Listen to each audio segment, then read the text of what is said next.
Watch us change our world. Watch us become the next greatest generation.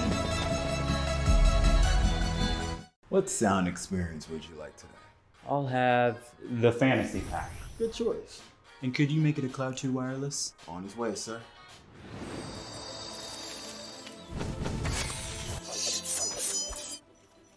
Sounds amazing! The HyperX Cloud 2 Wireless. Legendary comfort goes wireless. We understand an upside-down world, but they're writing us off before we get to the starting line. A stalled generation? Who do you think is gonna fix all this? We will, because our future is the future. The next greatest generation is now. Hey man, I just can't find a comfortable headset. I mean, I've tried everything. Literally everything. Sheesh, my brother. I got you. The HyperX Cloud 2 Wireless. Legendary comfort goes wireless. That is comfortable.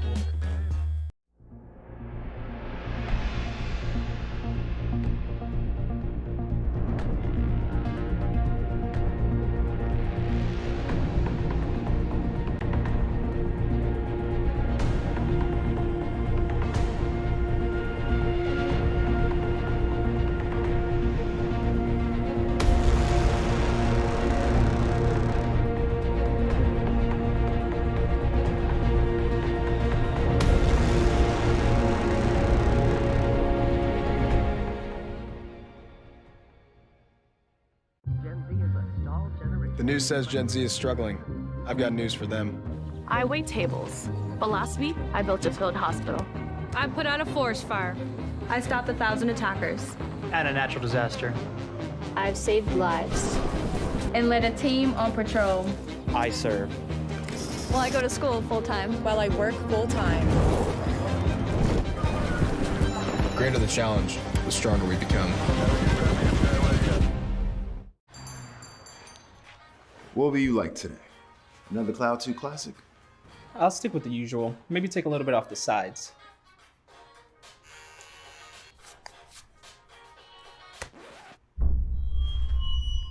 Oh, that's fresh. The HyperX Cloud 2 Wireless. Legendary comfort goes wireless.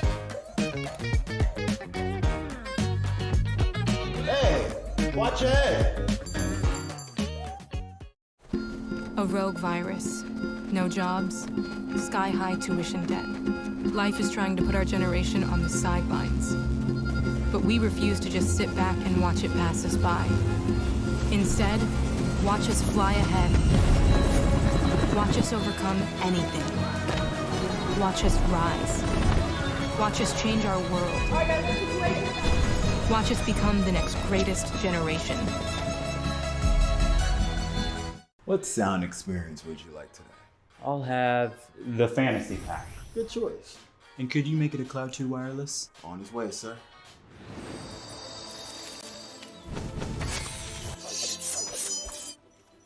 Sounds amazing! The HyperX Cloud 2 Wireless. Legendary comfort goes wireless. We understand an upside-down world, but they're writing us off before we get to the starting line. A stalled generation? Who do you think is gonna fix all this? We will, because our future is the future. The next greatest generation is now. Hey man, I just can't find a comfortable headset. I mean, I've tried everything. Literally everything. Sheesh, my brother. I got you. The HyperX Cloud 2 Wireless. Legendary comfort goes wireless. That is comfortable.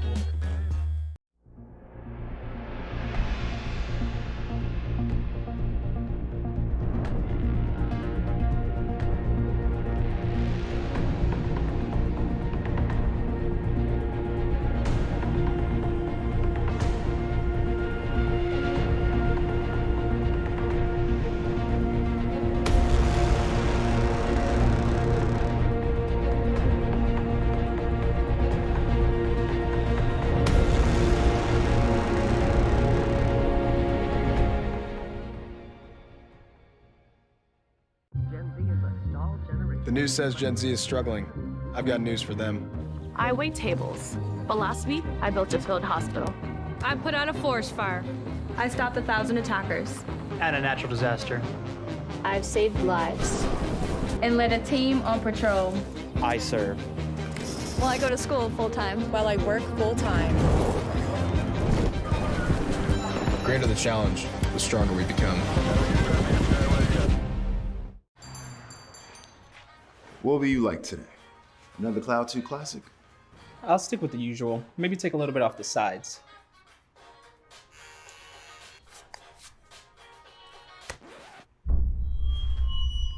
Oh, that's fresh. The HyperX Cloud 2 Wireless. Legendary comfort goes wireless.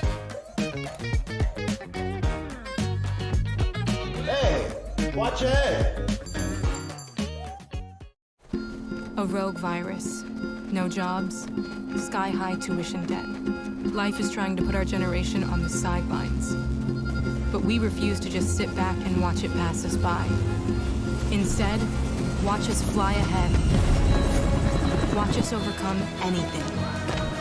Watch us rise. Watch us change our world.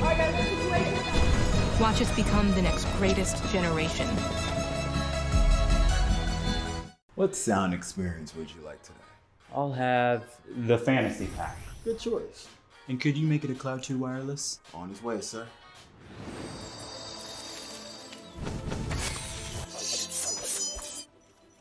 Sounds amazing. The HyperX Cloud 2 Wireless. Legendary comfort goes wireless. We understand an upside-down world, but they're writing us off before we get to the starting line. A stalled generation? Who do you think is gonna fix all this? We will, because our future is the future. The next greatest generation is now. Hey man, I just can't find a comfortable headset. I mean, I've tried everything. Literally everything. Sheesh, my brother. I got you. The HyperX Cloud 2 Wireless. Legendary comfort goes wireless. That is comfortable.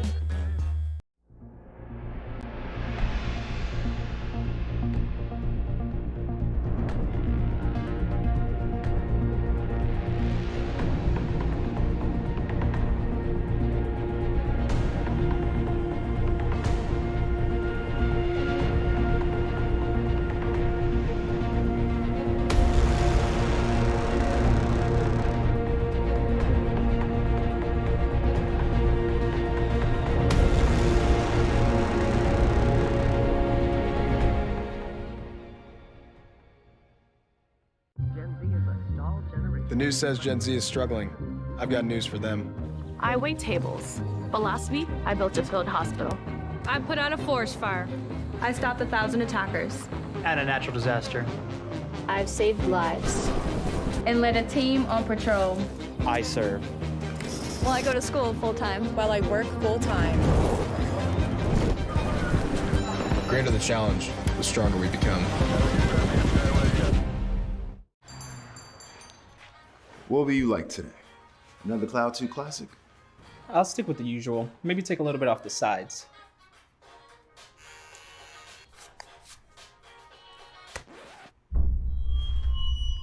Oh, that's fresh. The HyperX Cloud 2 Wireless. Legendary comfort goes wireless. Hey, watch your head. A rogue virus. No jobs. Sky-high tuition debt. Life is trying to put our generation on the sidelines. But we refuse to just sit back and watch it pass us by. Instead, watch us fly ahead. Watch us overcome anything. Watch us rise. Watch us change our world. Watch us become the next greatest generation. What sound experience would you like today? I'll have the fantasy pack. Good choice. And could you make it a Cloud 2 wireless? On his way, sir.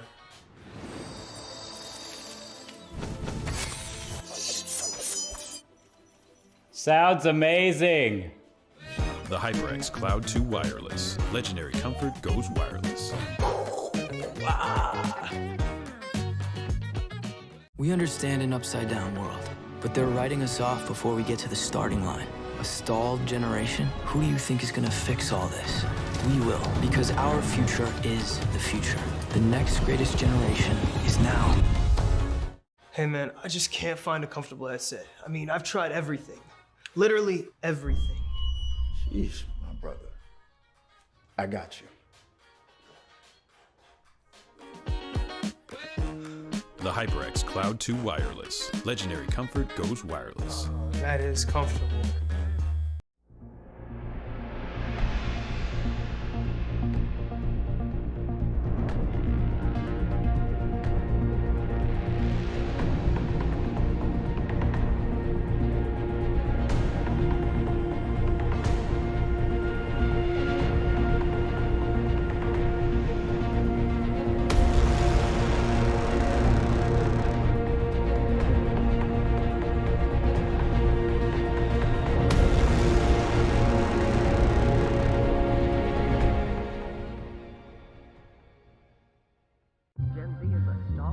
The news says Gen Z is struggling. I've got news for them. I wait tables. But last week, I built a field hospital. I put out a forest fire. I stopped 1,000 attackers. And a natural disaster. I've saved lives. And led a team on patrol. I serve. Well, I go to school full-time. While I work full-time. The greater the challenge, the stronger we become. What will you like today? Another Cloud 2 classic? I'll stick with the usual. Maybe take a little bit off the sides.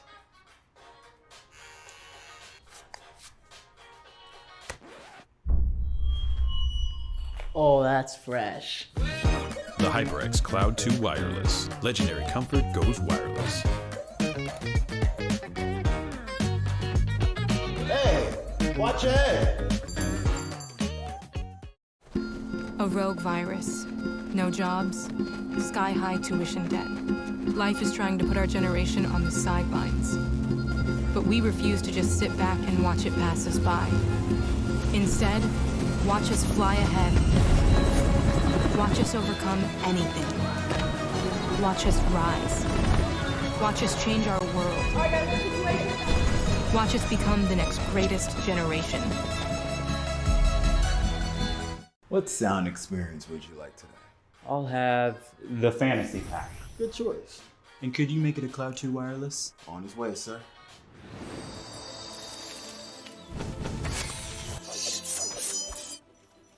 Sounds amazing. The HyperX Cloud 2 Wireless. Legendary comfort goes wireless. We understand an upside-down world, but they're writing us off before we get to the starting line. A stalled generation? Who do you think is gonna fix all this? We will, because our future is the future. The next greatest generation is now. Hey man, I just can't find a comfortable headset. I mean, I've tried everything. Literally everything. Jeez, my brother. I got you. The HyperX Cloud 2 Wireless. Legendary comfort goes wireless. That is comfortable.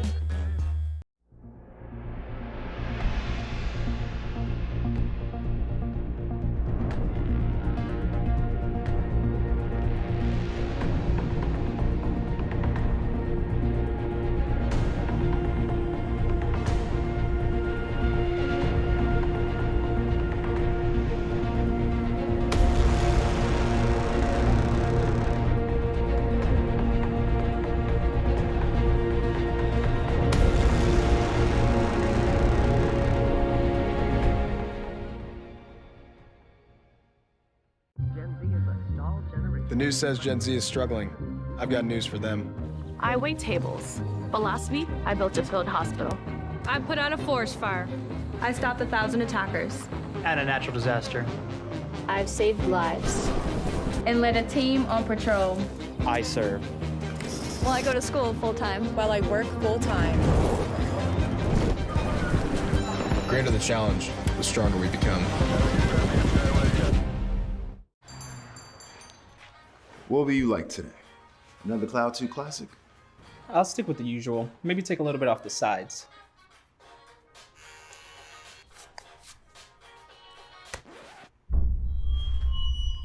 Oh, that's fresh. The HyperX Cloud 2 Wireless. Legendary comfort goes wireless. Hey, watch your head. A rogue virus. No jobs. Sky-high tuition debt. Life is trying to put our generation on the sidelines. But we refuse to just sit back and watch it pass us by. Instead, watch us fly ahead. Watch us overcome anything. Watch us rise. Watch us change our world. Watch us become the next greatest generation. What sound experience would you like today? I'll have the fantasy pack. Good choice. And could you make it a Cloud 2 wireless? On his way, sir.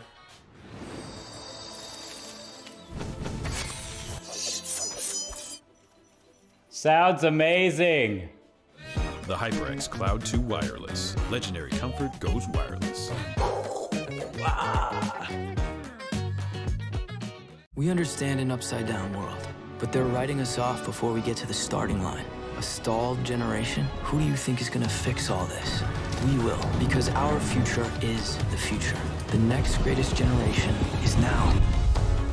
Hey man, I just can't find a comfortable headset. I mean, I've tried everything. Literally everything. Sheesh, my brother. I got you.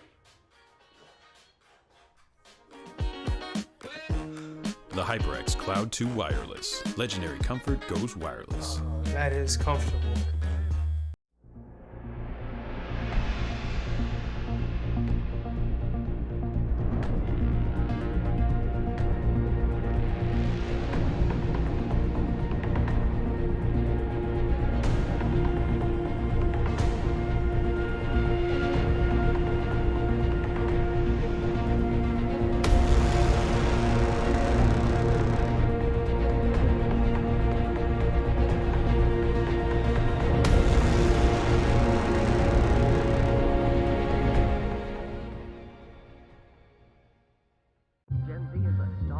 The news says Gen Z is struggling.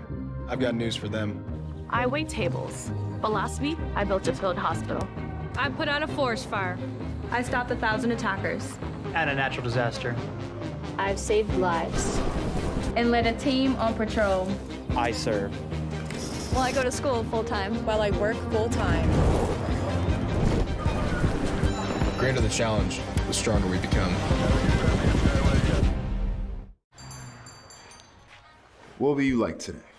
Another Cloud 2 classic? I'll stick with the usual. Maybe take a little bit off the sides.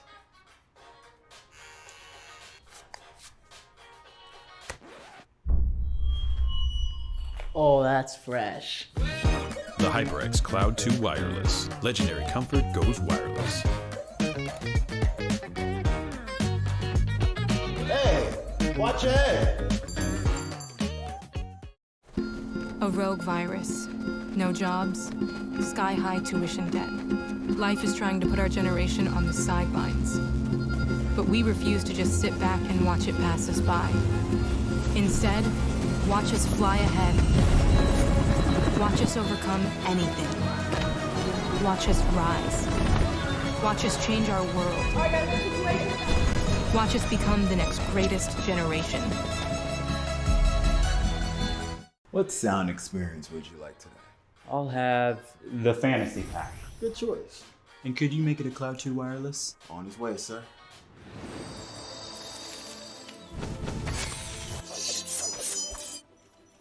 Sounds amazing.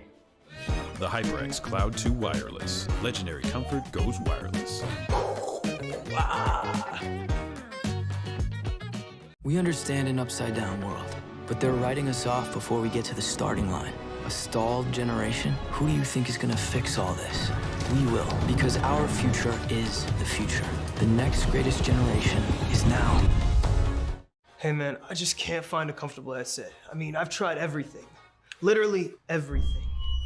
Sheesh, my brother. I got you. The HyperX Cloud 2 Wireless. Legendary comfort goes wireless. That is comfortable. Well, hello, ladies and gentlemen, and welcome to the end of the road here for the NJCAAE. It's the grand finals of the spring semester. WSU Tech are here today to meet Barton Community College. My name is Sikula. I'm joined here by Chief as we're looking at a best of three with UCC points on the line.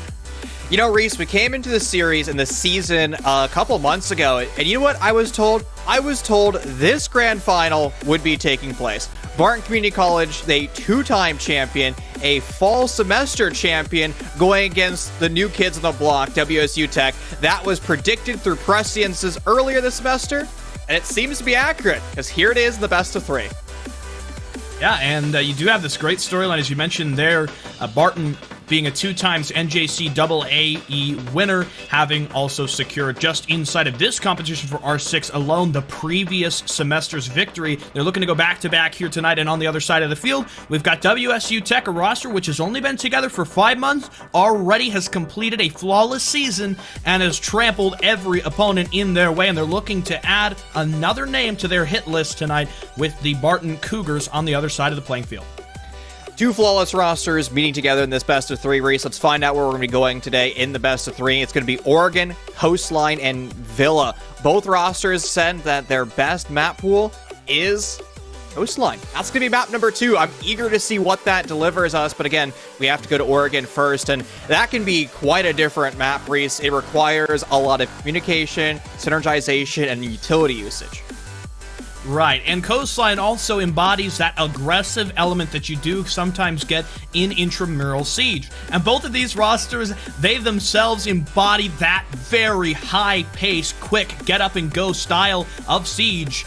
And they're going to show it to you tonight, never more so than when we get on to Coastline, a map that is littered with bloody battlefields through the regular season that these two teams have played.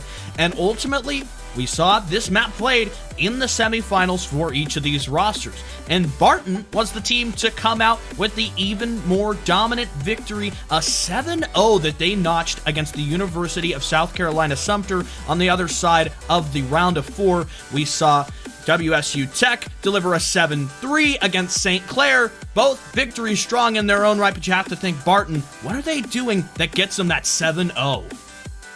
It comes down to gunplay and gun skill. I think that's going to be the primary motif going across both Barton as well as WSU Tech. I mean, both teams, again, flawless in this semester. And really, why are they flawless? They prioritize objective play by forcing the diffuser down whenever the drones say, hey, nobody's occupying site, let's just go for the execute. They immediately go for the plan, and the gun skill is there to back it up. So that's something that you have to be very mindful if you're an on-site anchor. I don't want to call it a rush, but you have to be prepared for a very fast style execute. Well, one point I did want to mention as preparing to get into the game is those UCC points. For those of you who don't know what a UCC is, never heard of a UCC, it's the Unified Collegiate Championship, which is the biggest tournament College Siege in this entire history of the game has ever seen. $20,000, 16 teams single elimination, and 4 JUCO representatives. The top 4 placing rosters from this competition already are locked in and are headed to the UCC coming at the end of this month. You will want to see that competition. Gonna be the biggest thing we've ever had. As 350 points on the line for the team that finishes in first place, crowned today, Reese. But enough of that.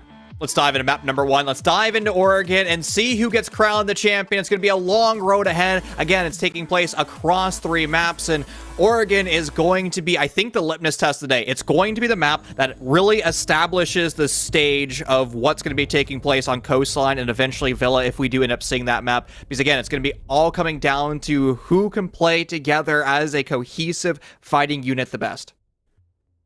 In Oregon, one conversation that I did have on the WSU Tech broadcast yesterday when they played against St. Clair was the fact that on Oregon, sometimes you do kind of fall into the rut where the game is defined by momentum. And both of these rosters being, as quick as they are and how swiftly they like to get to the punch, sometimes momentum can shift the entire way the map is played, right? You're trying to get in early. Sometimes you're not droning. Sometimes you're not really, playing with as much hazard or caution. You get in, the defense shuts you down. down, or the other way around, the attackers are just able to kind of fly in and get that entry game rolling early, Oregon can start to kind of repeat itself over and over again. And these two teams, I think, will rely on defensive strategy, try to keep that complex nature, very layered style of defense. You keep that up, Oregon should be in your hands.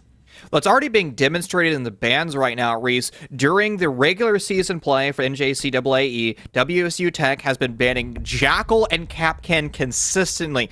Yesterday against St. Clair was the first time that WSU Tech deviated away from their defending ban of Kapkan. They went in favor of that Cade, and I think a couple of times Valkyrie as well. And now they're once again trying to remove the utility element of the Barton defense, because Barton's starting on defense first. So that means when we see a downstairs bomb site in the basement, we're no longer going to be able to defend the hatches with the Cades, and same thing can be said for the upstairs walls of the bomb site that we're currently going to, dorms.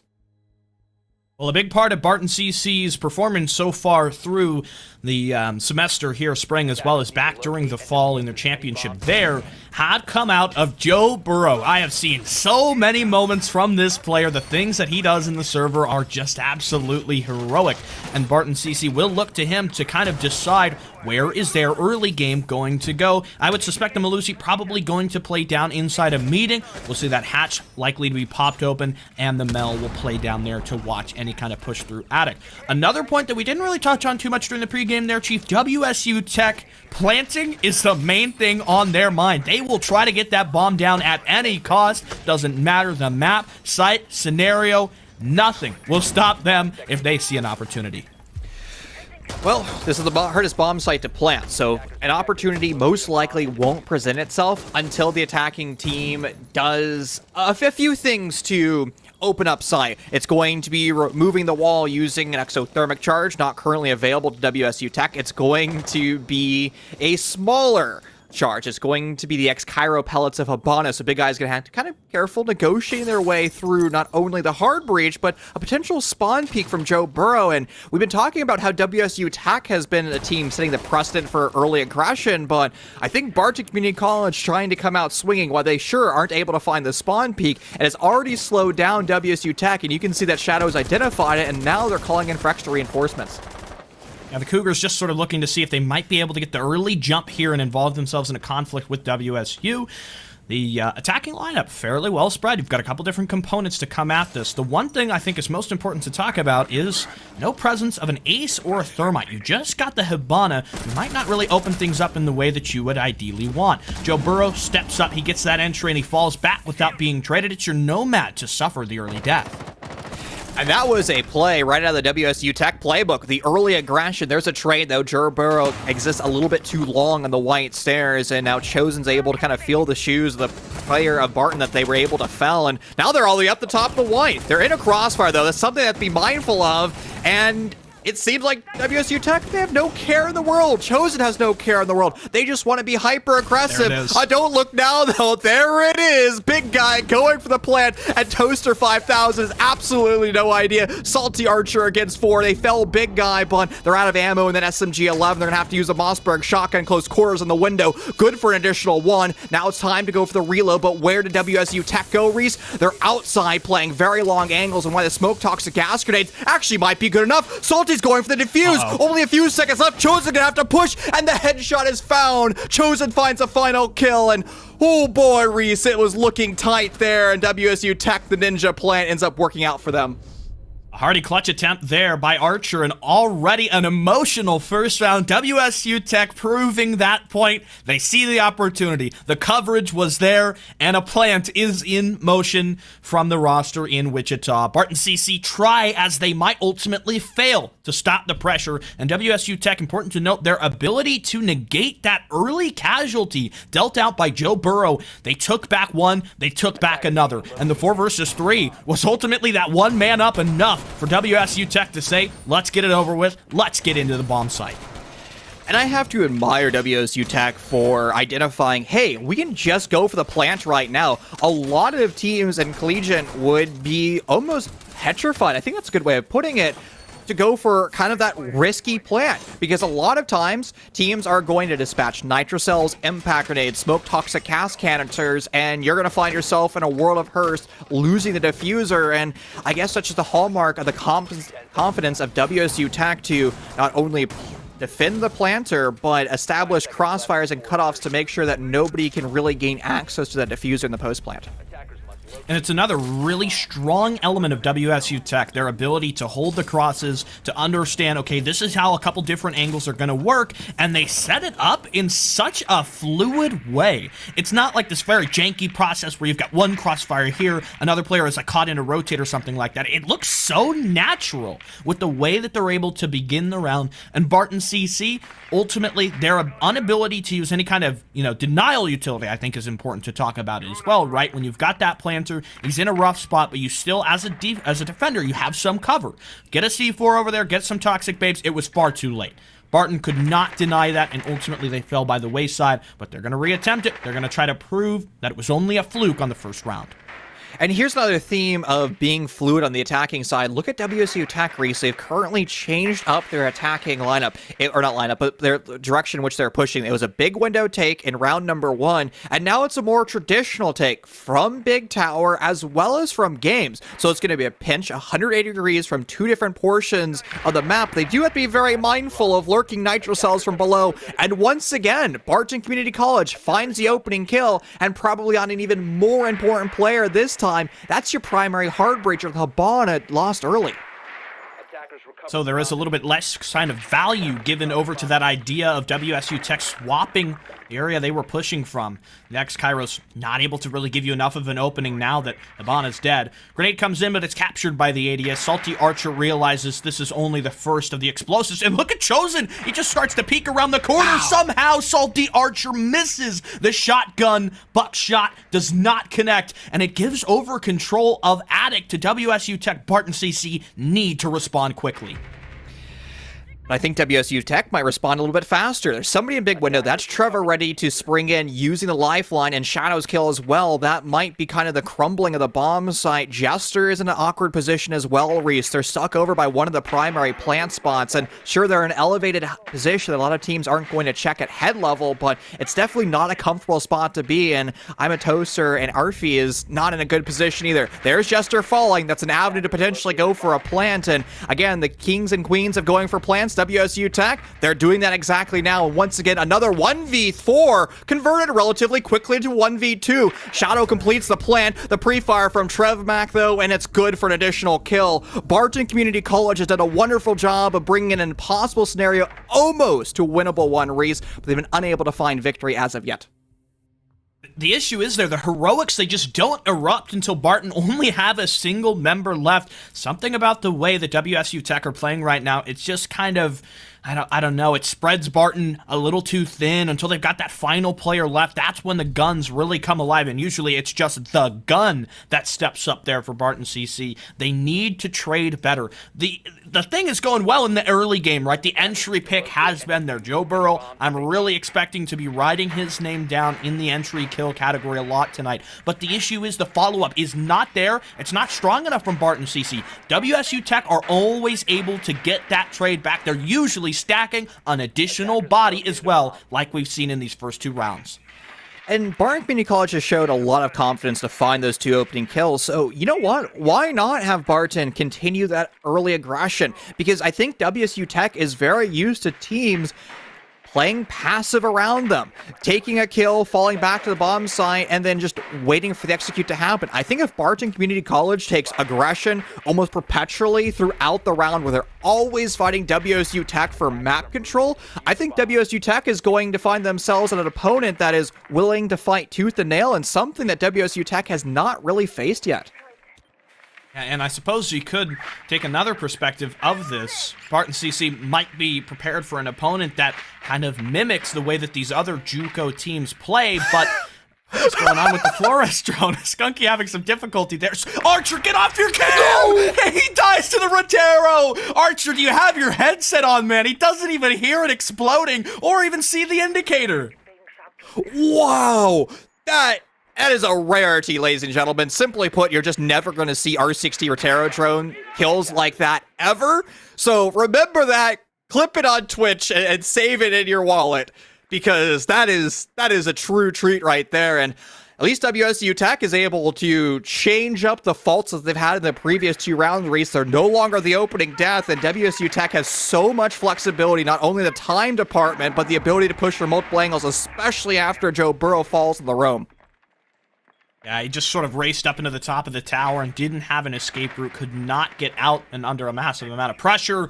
It means WSU Tech now 5 versus 3. A player in pillar down as well. Jester too far extended, and it's been such a familiar refrain so far this game. Members of Barton, one by one, getting isolated, getting pressured, and getting pinched. A C4 comes to Big Guy. He's down, but in the meanwhile, a grenade, more explosives trade back and forth. Finally, Barton are able to kind of pick up the slack in this 2 versus X scenario. Big Guy still down. He should be recovered eventually by Shadow. They just need kind of some confirmation that there's no flank happening from the top of the tower. The Adrenal Surge will come through, and that will get the Hib back into the fight here. WSU Tech looking to close out their first 3 versus 2. They're going to have to find these final 2 kills with no HE grenades. They do have plenty of flashbangs, 2 in fact. Trev goes for the trade, and it's now just Arfie left at a 1v2. Their opponents are low HP, but the same thing could be said for the Jaeger. They're going to have to be very mindful of when they take these gunfights and how they take the gunfights. The best opportunity is when Shadow goes to the plant. It's going to be a temporarily 1v1, but Big Guy has been known for having impeccable coverage, and Jaeger's crouch walk is heard from Big Guy. The coverage will still be impeccable, and that's WSU Tech going 3 in a row. Especially that matters because it's on the attack as well. Oregon, when you're shedding all of these defensive rounds, becomes so impossible in the late game, right? You have to trudge further and further up that offensive mountain. And WSU Tech already adding significant rounds to their bank. And, you know, Barton, how are they going to be able to respond? I think that basement defense, it's a step in the right direction. You had the Jaeger, you had the Miro, they were working together. The defense kind of stepped up, right? As the attackers begin to kind of come in a couple different angles, but ultimately they could not close it out. And as soon as that Hibana got back into the fight, she was on low HP, she got in, she got the trade. It brings it down to a single member, and we haven't seen WSU Tech lose a situation where they've got a man up versus a single individual yet. And Barton Community College, once again, had moments of brilliance there, Reese. It was their mid-round trades, is their ability to bring a very impossible scenario winnable, which is something that we said across the past 3 rounds, Reese. I'm just waiting for Barton to come together as a cohesive team and taking these gunfights. I think that's really what's hurting Barton right now, is its individual superhuman-style plays that are almost clutching. Instead of having one individual, have the entire team come together. And I think that's, again, one of the compliments that we give WSU Tech. Frequently, they look at like a single entity, one giant mind, one giant player, just playing Rainbow Six Siege. And Barton right now, they look more like 5 individuals. Definitely so, and it really will show you in the early game evidence of that, where Barton just had members kind of in a couple different sporadic positions, and they have trouble getting those players to work together. On Oregon, that kind of is the way things will go in the early game here. If you're trying to play more of a loose roam, it's hard to string those picks together. Joe Burrow on the attempted run-up misses every shot towards the player at Master Balcony, and so he looks down in shame, hoping that Jester might make up for that mistake. Sure, he wasn't able to find any damage whatsoever, but I'm glad that Barton has not given up. Reese are still taking the initiative to be very aggressive, and you know what? That's continuing throughout the map. You got Jester on the roam, you got Salty Archer getting the revenge tour from their previous opening death, and that's a perfect step in the right direction once again for Barton, finding their 3rd opening death over the past 4 rounds. Things not so good. It's always somebody dying early, and for the Hibana as well. When you don't have Maverick in the composition, things become quite cumbersome. The way that you're going to come at this is quite challenging, and you're going to have to funnel in through a couple different single doorways. The one thing is here, only a single C4 in the defensive lineup, so your ability to stop a prospective plant if somehow WSU Tech can barge their way in, it's going to be relatively challenging. The Flores drone gets the ADS, and it does for a moment force Salty Archer back. Jester takes the top of the stairs as he looks on, waiting to see what the next move will be here for the attackers. This is a 3rd offense for WSU Tech, and it's a completely different one since we saw back in round 1 and round 2. They're changing things up, but the same thing can be said for Barton, because they still have the extended roam. A nitro cell from below can be lethal for a team that prioritizes the plant, especially if you go for default plants. WSU Tech springs, they find 2 kills, but Barton's playing heads up. They're doing an excellent job of trading, and now they once again own the man advantage. Looked like Skunky kind of traveled too deep there. The shotgun was waiting in the tucked corner. Joe Burrow on the lurk below. Here's your opportunity for WSU. Isolate the remaining players on the site. They're going to use the replicator to try to gather that intel, but the Mozzie realizes the flank play is not the call that's going to work out here, and they have the necessary info now. A grenade from Chosen thought of for a moment, but these last 2 players only have 20 seconds. They need to make a play. They need to go now. In comes the flashbangs to burn the ADS, and Urfi will likely be the first player in the confrontation. He's waiting deep on Hobo, and he gets the first. Shadow walked right into that one, and though Chosen does eventually pick off Joe Burrow, he will not make a second. That's exactly what we needed out of Barton Community College, Reese. It was a beautiful defense. They find the opening kill. Big guy dies for the second time as the opening death so far this series, and WSU Tech crucially was unable to trade it out. It took them over 60 seconds to find the answer back. To Trev Mac's credit, they were able to find 2 in that endeavor, and it was able to neutralize the roster count, but it's a little bit too late. Finally, the bane of the opening deaths for WSU Tech is there to bite them in the backside, and more crucially, it was the strength of that final defending hold from Barton. The beautiful crossfires of the 3 remaining members set up was just something that WSU Tech could never overcome. Things really kind of heading back towards a more positive note, and you would hope so. The defense, they need to get some accumulation up here. If they continue to lose to the offense, as I mentioned earlier, it's only going to make the second half a little more challenging. And we'll go to the basement. We'll see how this one panned out. It was a close effort last time we played this here. Unfortunately, Barton, though, they suffered 2 early casualties, one of which shouldn't have happened at all. The smoke was sitting on cams here inside Elbow, and the Flores drone just rolled right up, touched off, and the smoke could not get out quick enough. That's one thing. You do kind of have to be a little bit more heads up, especially for a composition that does not have a mute. The basement site is terribly difficult to play without those jammers because the Flores drones, they just come and they keep on coming. And you've got that ability to blow up all the shields, all the mirrors, all the evil eyes from the Maestros and the Banshees from the Malusi. Your utility is vulnerable, Barton, and I almost wonder why you wouldn't call for the mute here. There is maybe a way to get past the mute. You do have I'm a Toaster 5000 playing the mirror, and that mirror window should be able to deny drones driving in through the exterior portion of J Bunker, because in theory, you should be able to quick jiggle peek around that mirror, shoot the RCXD drone, and then all of a sudden, Salty Archer doesn't have to deal with that drone. Also, you can kind of set up like a crossfire like we saw back in the previous round on that drone. You see the way Salty Archer is playing right now? Shotgun up. Most likely, Skunky's drone won't be able to enter in that premises, and WSU Tech Reese are not actually ready to go for that style of execute. They have homework to do first, and that's putting Chosen on the back stairs, and they're going to use the RCXD drones to gather information and remove barbed wire and blue sea wub-wubs. That kind of gives you your ability to step forward. Joe Burrow is still up inside of T3, though. Not much attention being paid to him. You can see the window's been cracked open. WSU Tech, they didn't forget about this opportunity last time.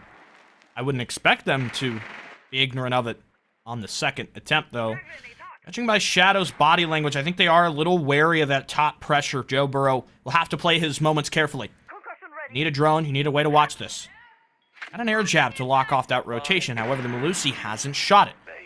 So, as of now, it's really just a guessing game what Malusi is up to. Single wall open. That's your window here for Trev Mack, and he does peer through it. No defenders immediately presenting themselves. Toaster caught in the open. The grenade blows him up before he can get back to cover. In the meanwhile, though, Urfi on the trade. Joe Burrow comes in for 2. The late flank undetected. And WSU Tech reeling in the mid-round.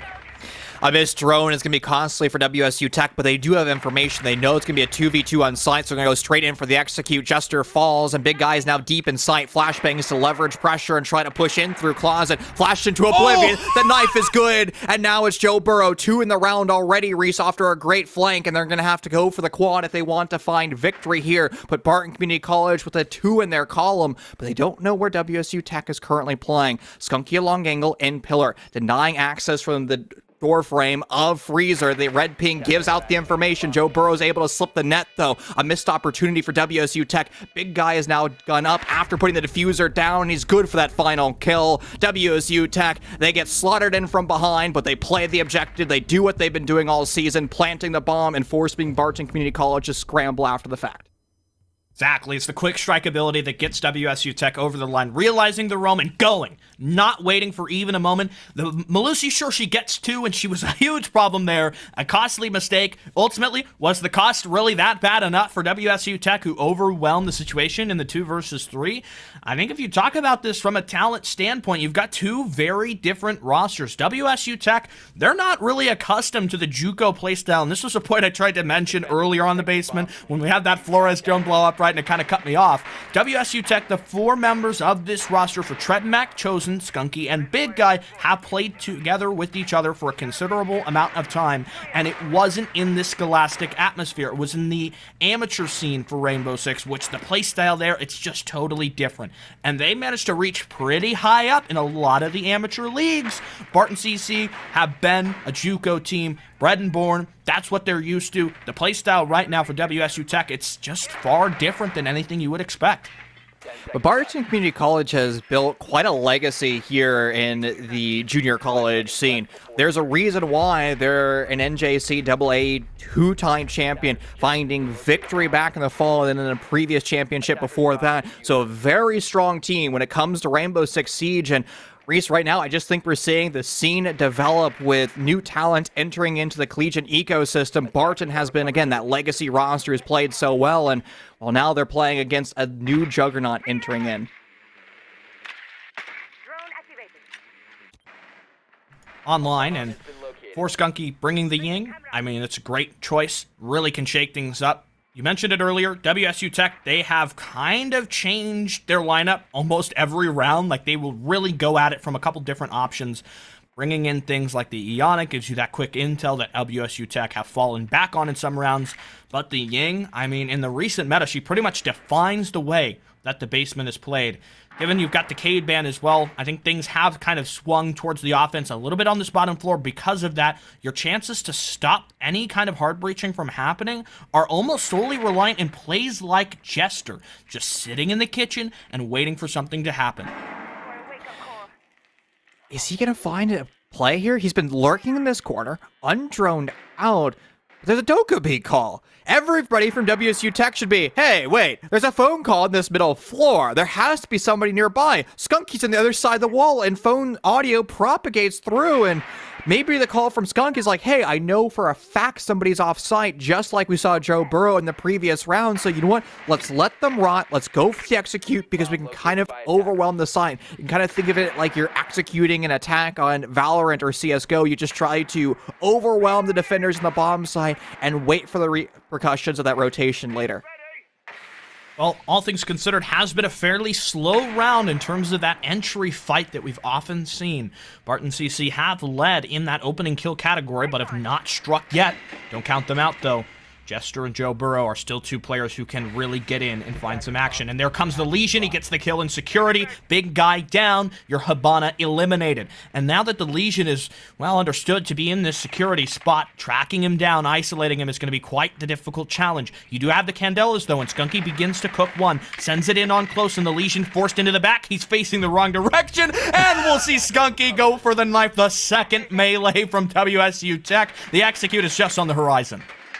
I've never seen so many melee kills in my life. WSU Tech has the confidence to be able to do so frequently, but they have the confidence to be able to win this round. Skunky leads the charge, so they're saying, absolutely, we do, but you still have more targets to find. Smoke grenade coverage, and the final round, the Candelas go out. Skunky going nuclear on the quad. Salty now the last one left, stuck in a corner. There's smoke grenades all around them, and Skunky's still hunting.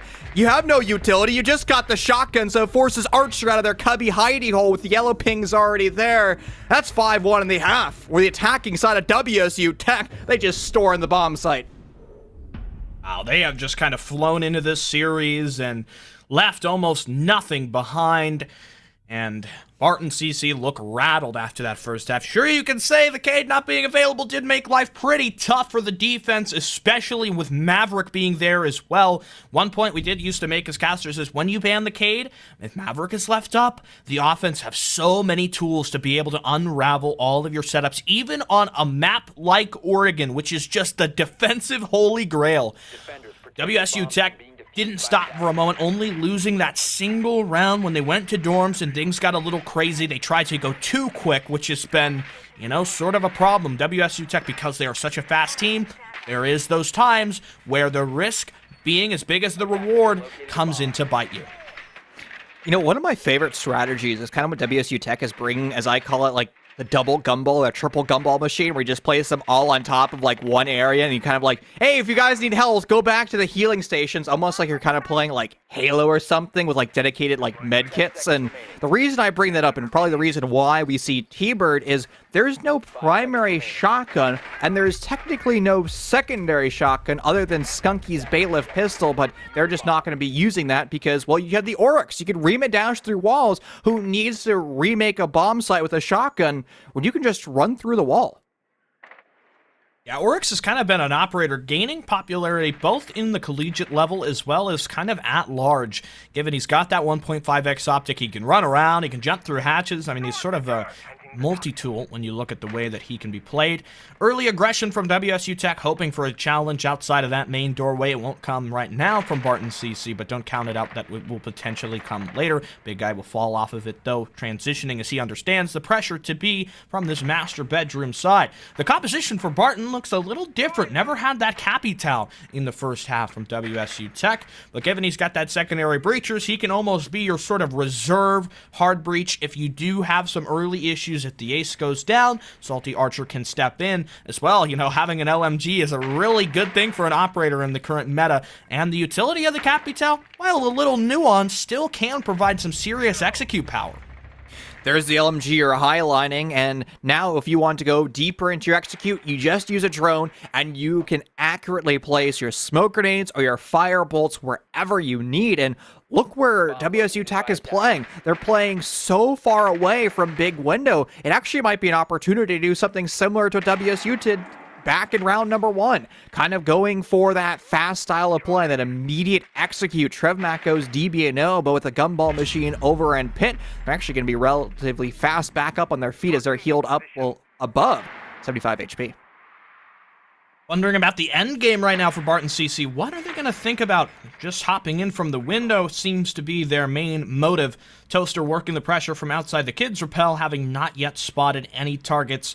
WSU Tech are doing well to play a little reserved, knowing that they've got the angle below, and they've also still got that one body down. They need to do something that forces Barton CC to kind of, quicken up their pace a little bit, and with how reserved they've been playing, I think they're on the right track. The Capital Flame comes into the middle of dorms, but it does not extinguish Trevmac's pressure in the back. A grenade will accomplish that task, though. Barton CC now in the 5-on-3. Things swiftly shift back, though. Shadow guns down Toaster.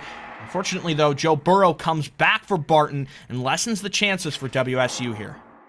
Not a cover place for WSU Tech to be in an all race right now. The only thing you have going in your direction is Big Guy covering Big Window. The Nitro Self in Big Guy finds an additional 1, but it's now just all on that player. Big Guy against 2. Good for 1, and now Salty Archer solo HP against an LMG. Salty can just spray mouse 1, but they have to be very mindful of the clock reese. They're going to elect to go for a plant, and Big Guy does have that audio, and it's an awkward position for Big Guy to defend. Off the diffuser, though, Salty may have made a critical mistake there as it goes 0-0. Big Guy's going to know to make the charge, and Barton is just not going to stick it, and they're going to concede that round. That's going to be match point here on Oregon for WSU Tech. I mean, that is really a must-win situation for Barton. They had to close out the advantage there. It took them so long to get through the window. They had Joe Burrow achieving heroics on the vert downstairs, but their pressure up above couldn't convert, and it speaks to a truth which has been known for Barton so far in this map. They have really struggled trading out their deaths, and their positioning is where you see it the most, with players running ahead of the rest of the take and getting isolated there, not being able to work together, not calling out that I can't push, this area is not safe, I don't have a drone, I don't have the info, I'm not comfortable enough to make this push forward. The decision making has been a little off bat today, and WSU Tech are sitting here and exploiting it, continuing to play their own game, which has so far won them 6 rounds, including 5 offensive victories. And as what you're alluding to, Reese, is just simply the mechanical skill of WSU Tech. It is honestly a liability to take 1v1 gunfights against WSU Tech. And what it comes down to from Barton is they're going to have to be much smarter with their utility usage. And they certainly were in the previous round. I mean, there's a reason why in round number 7, Barton was going in at a 2v4, because they were smart with their utility. They're playing grenades from below, and that's just something they're going to have to carry into future rounds. Unfortunately, with the strength of the previous round, the nade utility from below, it's going to be absent since we're downstairs in the basement. It's impossible to go below the defenders this time, so now you're going to have to go for more traditional heads-up gunfights. And again, Barton Community College has been struggling with that, so they're going to have to play together as a team, especially without your superstar player, your top frag of Joe Burrow. Yeah, well, that's part of the grenades out of the question there as well. So as much as it's on the basement and your opportunities are pretty slim to get any kind of early kill off the back of those explosives through the floor, now you've only got 2 left, and Jester really has to choose wisely what he's going to blow up, knowing that not only do you have plenty of bulletproof utility in the form of Banshees as well as Trez Max deployable, you also have a huge target named Shadow who is going to prove so difficult to clear out. If you don't have nades, you may end up relying on something like the flame bolts from the Capital, or simply trying to just melee, kind of bash that shield and get the shots on target. Mozzie prone in the green hallway, Trebmac with another one, but Skunky being pushed back on here does not complete the initial engagement there against Jester, the first one back for Barton Community College. Well, you lost Skunky on the roam. Trevor, the other rover, has been recalled back to the bomb site to heal up with a T-Bird Gumball utility. And now, well, they're once again taking an aggressive stance over in green.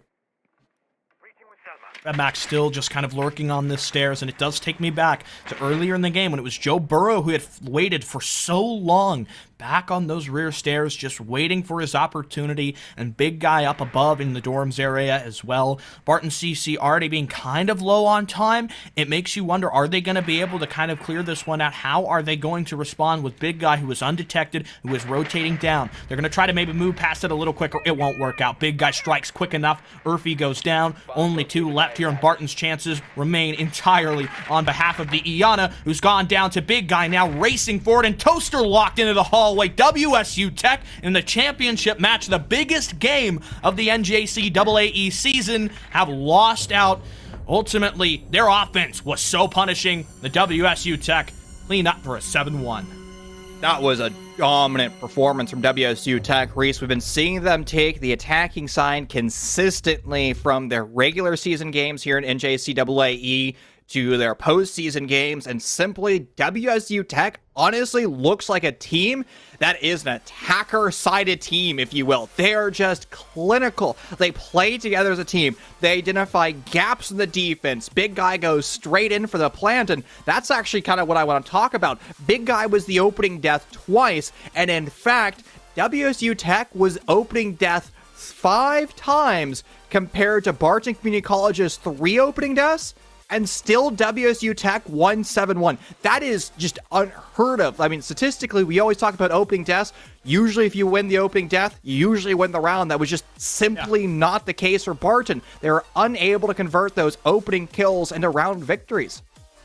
And that's going to become even more difficult when you get on the coastline, which winning that entry kill is the most important thing, realistically, that you need to do to get that momentum.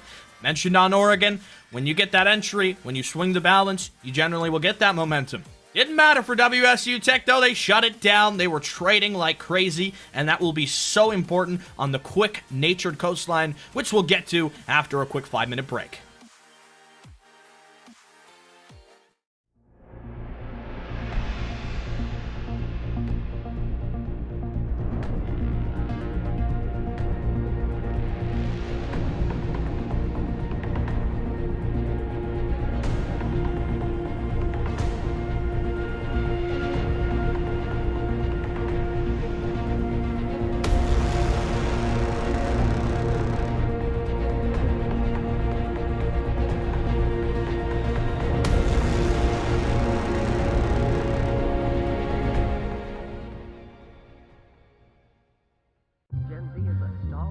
The news says Gen Z is struggling. I've got news for them. I wait tables, but last week I built a field hospital. I put out a forest fire. I stopped 1,000 attackers. And a natural disaster. I've saved lives. And led a team on patrol. I serve. Well, I go to school full time. While I work full time. The greater the challenge, the stronger we become. What will you like today? Another Cloud 2 classic? I'll stick with the usual. Maybe take a little bit off the sides.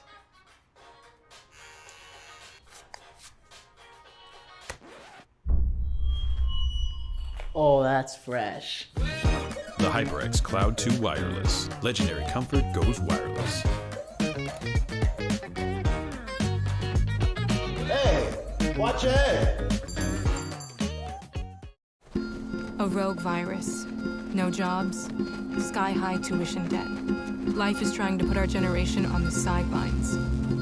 But we refuse to just sit back and watch it pass us by. Instead, watch us fly ahead.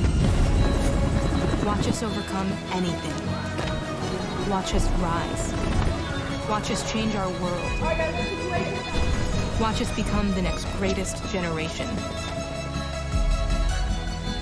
What sound experience would you like today? I'll have the fantasy pack. Good choice. And could you make it a Cloud 2 wireless? On his way, sir.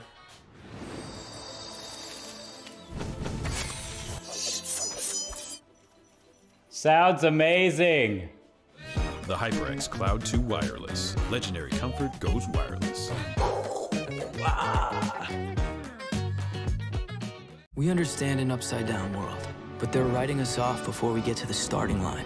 A stalled generation? Who do you think is gonna fix all this? We will, because our future is the future. The next greatest generation is now. Hey man, I just can't find a comfortable headset. I mean, I've tried everything. Literally everything. Sheesh, my brother. I got you. The HyperX Cloud 2 Wireless. Legendary comfort goes wireless. That is comfortable.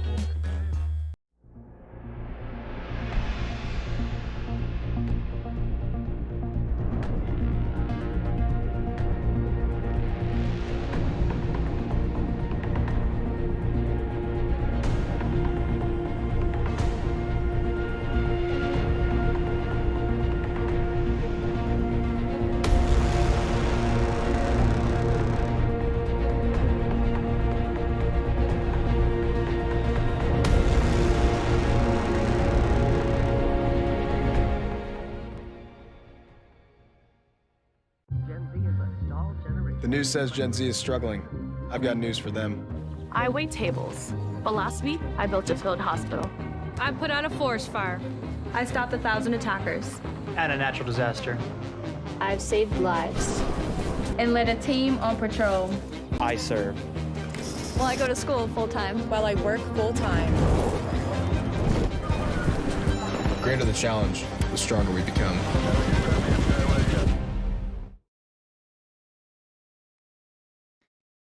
The NJCAAE R6 Grand Finals are once again back. The returning champions, Barton Community College, find themselves a map disadvantage against WSU Tech, who just steamrolled them on Oregon. Reese, the storyline gets a bit more bitter, though. WSU Tech is going to their best map choice of Coastline. Is there anything that Barton can do to just shut down the bulldozer that is WSU Tech, or is this ending in 2 maps?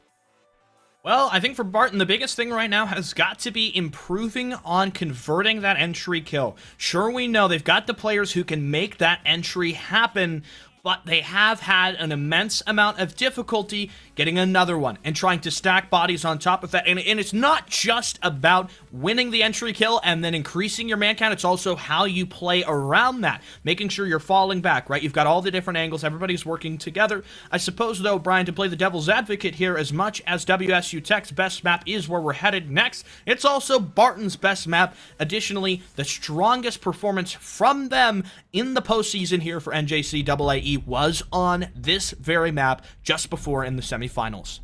Oh no, what is WSU Tech going to do? They've banned Jackal every single map of every single series so far this year for NJCAAE, and now Jackal's banned. And you can see them deliberating right there. They don't know who to ban because they've banned one operator. Is it a Thatcher? Is it going to be normal? It's a Capitao. Wow, I can't remember the last time I've seen a Cap ban. And immediately my brain draws to the fact that it was, Barton who used a lot of Capital in the previous map. You could say it's a bit of a target pick there. Get rid of the Capital. You won't have those bolts kind of shifting you off position, and it kind of will lock you in place as well. As we crack through the final defenders, there's your typical cap can selection from WSU Tech. I wanted to bring something up. We know Barton are probably going to ban Mira or Valkyrie here, so it's time to move on to another conversation. That one being Azami. Chief, across the ecosystem of collegiate and of pretty much every, esport game, tournament, league, etc. in Rainbow Six, Azami's banned. Not so for NJCAAE. There was only a 2-week quarantine. She's available now, and WSU Tech actually did have some difficulty when St. Clair were using that operator. Because Azami is a reactionary operator. She essentially can create her own deployable shield and her own off angles whenever she chooses, as long as she has some surface to kind of throw her spreading concrete devices. And that is something that a lot of teams just aren't simply prepared for, because a traditional deployable shield, you drone it out, you kind of already know what utility you need to break it down, and Azami can basically create a deployable shield at whim right in front of you. And how do you deal with that on the fly, especially if you're low on utility? Yeah, it's really kind of a point that I would usually talk about from a defender context for the operator of Osa, right? Because you think about Osa, the way that she plays is not something the defenders really ever have to deal with. And a piece of utility as a defender that you need to clear. Almost always, defenders are clearing hard breach utility. Other than that, air jabs. I mean, there's not really, the same relationship that you get between attackers and the deployable shields. You always need to burn. If you don't have soft destruction as an attacker, you are trolling, because you're limiting your ability to clear out these terrible pieces of defender bulletproof gadgetry that you're going to have to get past. It's the same for Osa, but it also does come up in the conversation of Azami as well, because think about, the bulletproof gadgets that you've got on the defense. Banshees, 3 of them. Deployable shields, usually you got 1 or 2. Goyo, in his old version, used to have 2 Vulcan shields. Azami has 5 kunai knives that she generates through the course of the round. That is a lot that you will need to clear.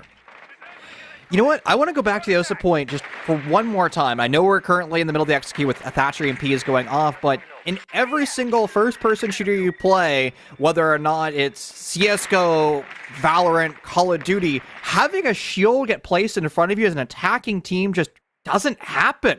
And you're right, like, even if you were to be like a pro in CS, that's just something you could kind of like never really overcome. It's very difficult to overcome. Just like the EMPs going off on the exterior portion of the VIP wall. I like that Barton brought out the Cade. I like how that they've expanded into VIP, but Thatcher is usually a default ban on just about every single map. And was Shadow near the bomb site right there when they lost their life? I think they were.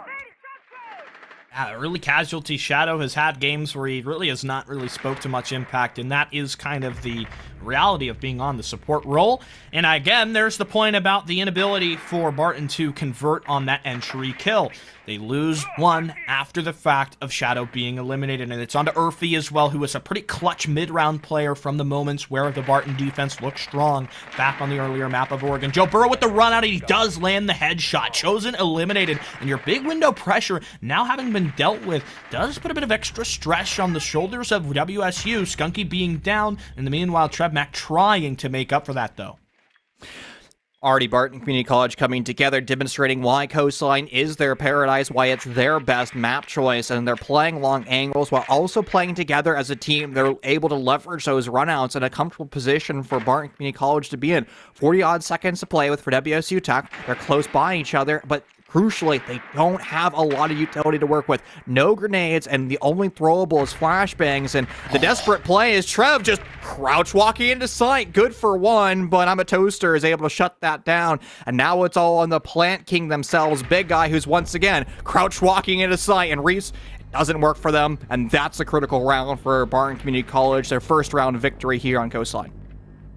And their first round victory in what has been a really long time. They need to start building up kind of this extra presence, and they do get across the line from the offside as well, going to Penthouse first. Some teams will do that. Maybe they've really felt that they've stratted out and they've played a lot of scrims on this objective in particular. They want to get it going earlier. The closest parallel I would draw is for teams on Clubhouse that will begin on Villa. You feel comfortable in that tertiary objective? Let's go to it first. Let's see how it plays out, and it's a big way that you can test the waters. WSU Tech weren't prepared for it, and though they did skirmish back and forth, eventually I'm a Toaster was able to clean up and close out.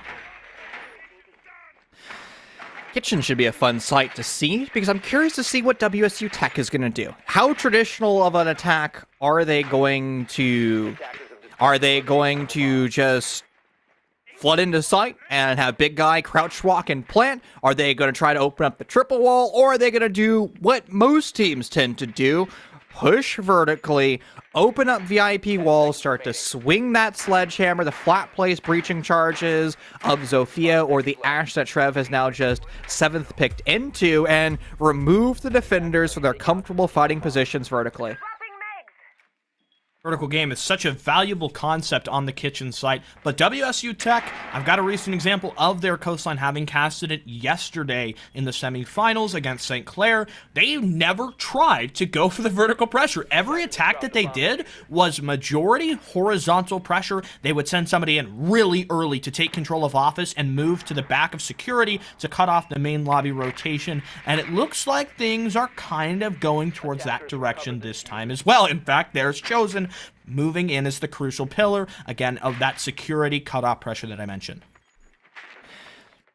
So map control, well established for WSU Tech. They've actually probably secured about 50% of that first floor, and they're just going to forgo that topmost floor. So no real vertical, and Joe Burrow, not hearing any destruction above, is starting to question what is going on, and they take a lot of HP loss into the Chosen LMG. They know where that gunfight took place from, and Joe Burrow is now hopping on the megaphone and calling to the Barton University teammates that they have, saying, hey guys, it's a very traditional push, it's a very linear push right now, and we need to be gun up to try to deny the door frames, not looking towards the ceiling. Yeah, you do kind of have to make the knowledge of that rotation, and it seems the execute might be on the way. Here comes the Adrenal Surge. We've got 2 players stacked up outside of the kitchen window. The Sledge monitoring the cross with Chosen as well, seeing if maybe Joe Burrow is going to try to leap down into the courtyard and deny this plan. It's a really well set up execute, and I think the action is in motion here. The Maestro trying to stop it. It's Toaster for 1. He can't get the second. Big Guy cuts him out, and Skunky involved there as well. Possession of the bomb for Big Guy, but now Trev Mack has been down, and the defense should maybe have a shot at closing out here. Salty Archer's been down. Still some ambiguity about the position of Joe Burrow, who's all the way up top inside of Billiards. Finally, we'll have the Finka boost come in, and that revives Trev Mack, who gets in and confirms the down smoke. There's another one. Look at that. Tucked left inside of security, and Jester still waits here. Nobody yet to push him, though. And Joe Burrow on such a sliver of HP can't really do much for this challenge. Big Guy coming back in. Jester still unknown in service. Finally, somebody moves in to swing him, and Jester loses out on that opportunity, giving away a crucial kill. Joe Burrow is not in fighting form whatsoever, but look at the 3 remaining members of the attack here. All of them is on pretty low HP. And no remaining Adrenal Surges. It won't matter. They don't get in the gunfight. It's the explosive that does in the final player. A well-placed nade in the door frame, perfectly landed, and there we go. WSU Tech finds their first victory. Downstairs in the kitchen, an odd attack, Reese, as they prioritize the door frames and the windows. But what really helped WSU Tech during that round, Reese, was they played the trade game. That was absent on Oregon. We talked about the 5 opening deaths that WSU Tech suffered on Oregon. That was kind of absent there. They just pushed together as a team, whether or not it was the Alda rifling bullets over their head. WSU Tech said, you know what, we're going to make sure that we trade indefinitely, and that trade game allows the plant to eventually go down, and the low HP Joe Burrow is just not going to be able to make any play whatsoever. Back to kitchen again. WSU Tech have kind of tried to rotate their strategies, have gone for a couple different takes in this match so far. On Oregon, we saw when they attacked dorms, they had practically a different look for that bomb site every single time they would approach it. And we'll see if that is true here on Coast as well. They don't have a buck or a fuse or anything like that. The sledge is really your only contributor towards any kind of vertical pressure. And WSU Tech, they might not try to go for that. It's an attempted spawn kill by Joe Burrow, and he should have a target. The Lion is on the way. No, the Lion actually taking the safe route there. It's a smart call. Trebmac will avoid the early death, and it really just speaks to his experience for such a minute thing. Treb not making himself available to the spawn peek attempt. Jester is also trying to catch a member of WSU Tech slacking on their entry into the map, and thankfully, WSU Tech can kind of wipe the sweat off their brow, and they're much slower, they being WSU Tech this round, Reese. They had full control of offices in the previous round in pretty much the first 20 seconds. Now they're 20 seconds behind, and even if they do end up pushing in through offices, Jester from Barton is right above waiting for that to happen, but WSU Tech has something else up their sleeve. They're going for another completely different attack here in kitchen. They're going for a service over push. Oh, and Skunky is just in the bathroom for a two-piece. Here comes the Oryx to drop the hatch. That is just phenomenal. Treadmack lighting up the scoreboard there with assistance from the sledge as well. Grenade in, removes the shield. Toaster has no safe cover, cannot feasibly move through this rotate. You've got the Talon shield wielding Osa starting to move in as well. And the grenade for Skunky to combine and making a triple kill for the SAS attacker. Ultimately, that defense crumbled in an instant. Barton CC have so many lessons on that kitchen side to go over. That is the worst place to be, Reese. A 1v4 with grenades, 4 gun barrels, and a lion call pinning you to a fixed position, and there's just simply nothing that you can do. If you run, you get red pinged, and you're basically going to get sentry gunned by WSU Tech. And if you stay there, a hot grenade is going to blow you into smithereens. And again, an unenviable position because WSU Tech, simply put, Reese, they just stormed the bomb site proper. Barton Community College just could not stop that. Again, the hallmarks of WSU Tech is just you push the bomb site as quickly as possible, overwhelm the defenders, force the roamers to be recalled, and during that recall, WSU Tech just monitors all those flank points, whether or not it's an Oryx dropping through a hatch or somebody coming in through a door frame. WSU Tech has permanent tabs on whatever Barton Community College is bringing. 5 seconds to insertion. Yeah, and I think Barton CC were just expecting kind of a more general push to come across the top floor, and WSU Tech will not give that to them. They don't like to deal with the roam up above. They prefer the simpler option. Coastline can be a simple, basic map. It's the complexity that does trip up some teams, and WSU Tech say, nah, let's not deal with that. We're not going to try to clear this extension when we know we've got things like the Oryx up above. Let's go direct. Let's push early. Let's just send a player into the bathroom. And what do you know it, Skunky gets 2 kills. WSU Tech have been doing that against JUCO teams this entire semester of play. They will go in quick. They will not mince words.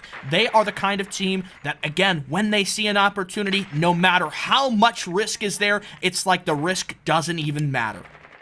I was concerned about Jester at the start of this round, Reese, because they were hyper-aggressive over in Aqua, and if you get drone there, you're simply just not going to be leaving there alive. But they've been recalled to a deeper portion of the bomb site. Toaster falls a bit early, and that was a rotation between the actual bomb site itself, and you can already hear the artillery barrage of grenades starting to bounce, trying to soften up positions for Barton Community College, and I think WSU Tech might be moments away from going for the execute. Speaking of the devil, there's the plant and impeccable coverage. Impact grenades from below, maybe. Just you can't be on your cam. There's Trevor right next door to you, my friend. Post plan, and now it's a double retake. Joe Burrow finds one. A comrade in crime, though, Salty Archer there to back them up, but WSU Tech, they're playing really long angles, and they have an even better position. They have Trev Mack from below, able to Ash charge as Salty even touches the diffuser, which they won't, because the 44 auto mag, the ACOG pistol, finds the final kill.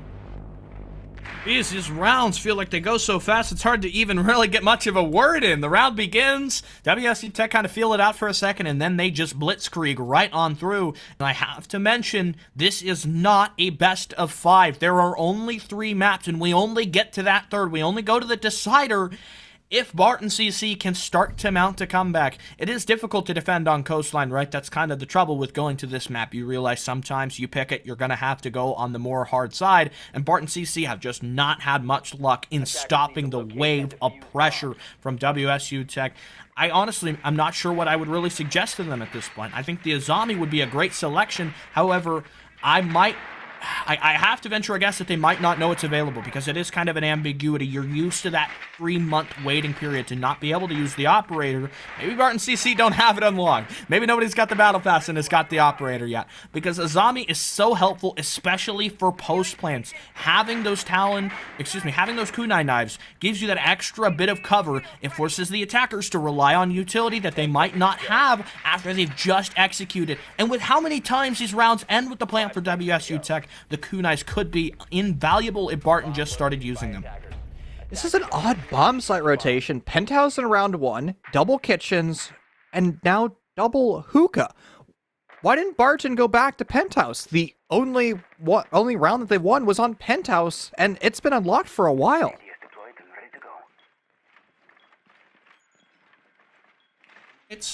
Maybe they have to feel like they win these other sites and they kind of prove that they can, have a more succinct rotation. I honestly, I don't know the answer. And maybe there isn't one, other than just Barton is comfortable on other sites. Maybe they felt that they kind of won it in a, haha, we caught you off guard, my friend, and there's nothing you can do about it. But maybe if that's the key, if that's the key to Barton winning defending rounds, why not try to spice things up? Go back to Penthouse, even go to Blue Bar and Sunrise Bar. I mean, there's a time, Reese, where that was one of the strongest bomb sites, and it's just currently not being brought out. You do have Joe Burrow lurking over by Blue Bar, and I don't think WSU Tech knows that they're there. Chosen certainly didn't. They lost their life, and now Joe Burrow has to decide, do I stand my ground and continue to deny the Vibes stairwell, or do I fall off? They're going to elect to stand their ground, a bold decision, but you know what? I think it's the right one, because we've seen Barton Community College make great plays off their aggression. Unfortunately, though, the yellow ping drone is even better for Skunky. And there's your window. The plant's starting to come down. Toaster has no luck in yet being able to deny this, and it's going to be completed by WSU Tech unless a miracle can come onto the server. The Clash, one of 2 final defenders, and this is quite possibly the worst situation for her to be in. Realistically, no support here from Urfi. He was still working the rotation, and he doesn't even make it to the rotate hole. WSU Tech are stacking even more rounds. Oh my, Reese, this is dominant from WSU Tech. And again, Barton Community College is a very strong team in the junior college ecosystem. There's a reason why they are the defending champions from the fall semester. They've been playing brilliantly over the past few semesters, and WSU Tech is just bringing something to the table, and I think they just haven't seen just the raw mechanical gun skill. And even when WSU Tech makes honestly kind of dangerous plays with Chosen not being droned into Blue Bar, WSU Tech still is able to turn rounds on their head because they just click heads. And for Barton, I mean, they just can't get in front of it.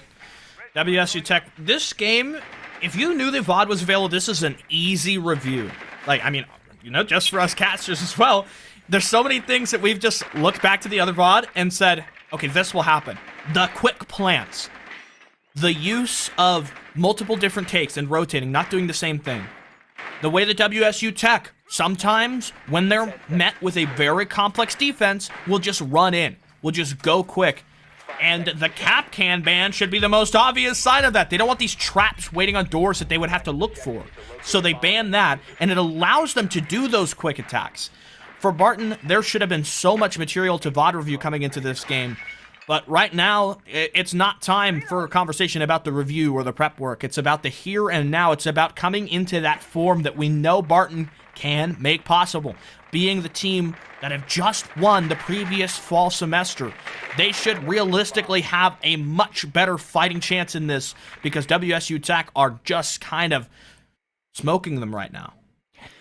Going to Penthouse Reese, that's at least a step in the right direction. Barton Community College has a history of winning on this bomb site. Again, back in round one, the only round that Barton Community College has won has been here. So it's a comfortable position for them to be in, but it's not comfortable if Jester gets opening death. That's probably the most important defender in the Barton Community College lineup. That is Laura Tachanka. The Shamika launcher is critical because it allows you to deny from very safe positions. If we see big guy go for a plant, it's really the fire grenades with the Shamika launcher that can deny that comfortably. Now you don't have that, and we have to look at the other bits of utility. 2 sets of nades that could be good for some crucial kills, but it requires Barton to be much more aggressive with it.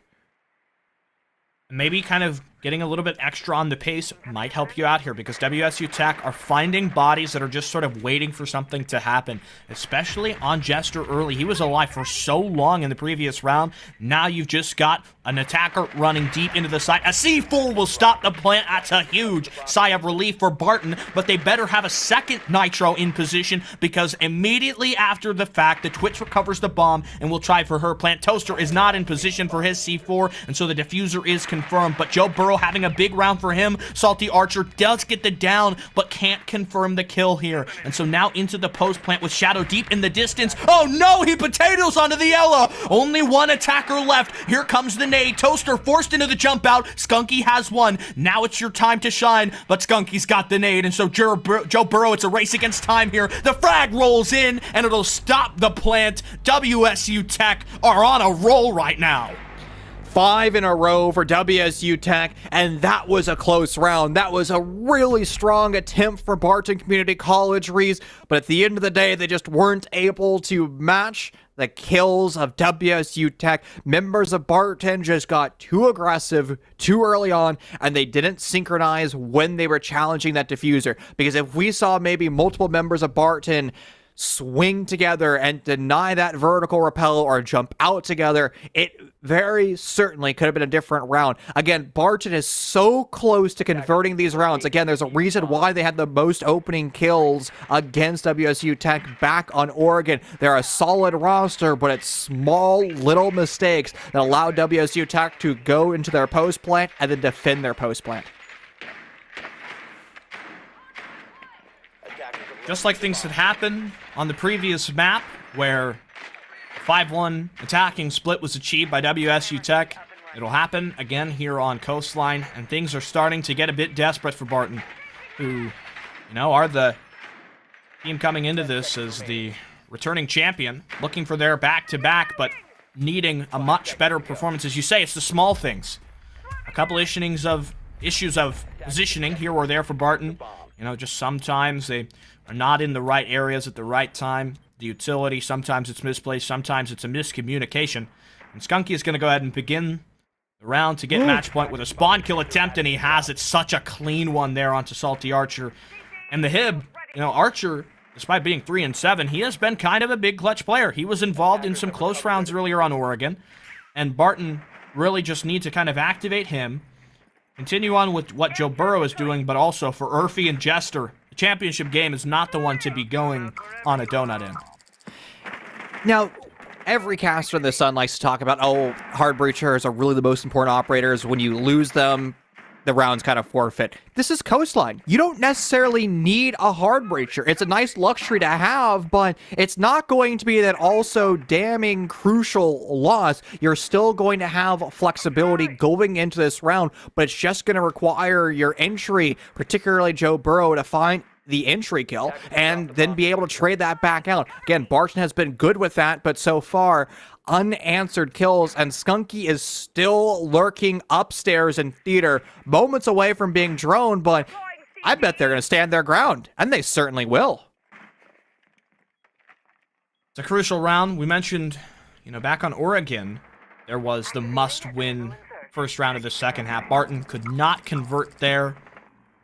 They could not convert in the second as well, ultimately led to a 7-1 on that first map of this series. And again, only a best of 3, not a 5-map endeavor, not a third one that you can fall back on and try to defend on the next. Barton are such a good team on Coastline, have proven that in the regular season and in the semifinals too. But today, WSU Tech have played a style that has just been kind of choking for Barton. It has stopped them from doing a lot of what they want to accomplish, and losing Salty Archer so long ago, the fact that Barton haven't yet traded this is starting to become quite a worrisome sign.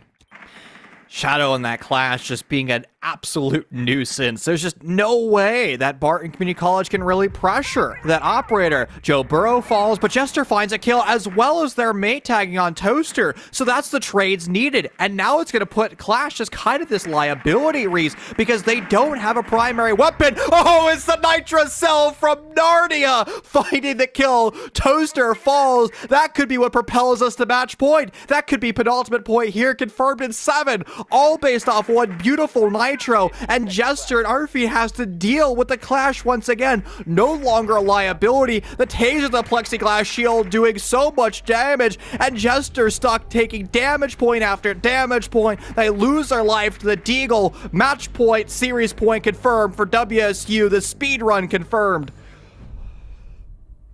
Yeah, and now Barton faced down the barrel of the gun here for WSU Tech. Being on match point, as you say, 6-1. They would need 5 uninterrupted round victories. And to get those 5, you're going to have to totally change up the attacking characteristics here. That last round was not enough. Sure, it was close. Barton have had a lot of close rounds. But close only counts in horseshoes and hand grenades. It's such an often tread cliche. But after all, whoever gets up to 7... in regulation, you win, and you're going to walk away with the NJCAAE title. And for WSU Tech as well, such a new roster. Totally, an outsider coming into this junior college scene. But sometimes the outsiders, they make the biggest difference because they are very well different.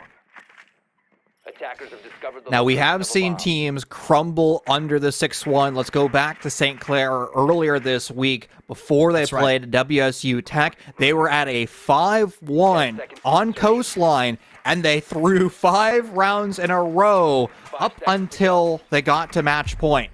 And St. Clair is a team with a lot of bravado and plays very similar to WSU Tech. Reese, it's critical right now that WSU Tech kind of sees the carrot at the end of the tunnel, if you will, the light at the end of the tunnel. It's going to be, let's conclude the series as quickly as possible. Let's do our job. Our job right now is to take gunfights, win gunfights, and play together as a team. And the way you play together as a team is by making a rotation between the sites, which is very much absent right now. Hopefully that'll be fixed. You certainly got quite a number of C4s in order to correct that, but either way, a point that I wanted to touch on, one I feel like we haven't really mentioned much.